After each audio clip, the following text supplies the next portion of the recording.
আমি যে পিঠা বানাইছি বগুড়াতে, আসলে এটাকে দুধ পিঠা বলা হয়, সেটা আমি বানাইছি, দেখাই আপনাদেরকে।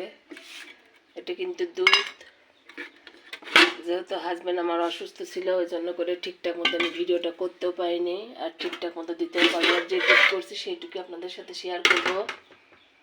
দেখেন আমার দুধ পিঠা, কিন্তু এই যে দেখায় পিঠা মাশাআল্লাহ অনেক সুন্দর হয়েছে, কিন্তু দুধ এখানে আর কি লটে যাওয়া বলে, অনেক জায়গায় জমে যাওয়া বলে, ছানা হয়ে গেছে দুধটা আমার। আর এই যে আমি কিন্তু লাস্টে এই লোহার কড়াইটাতে বানাইছি পিঠাটা।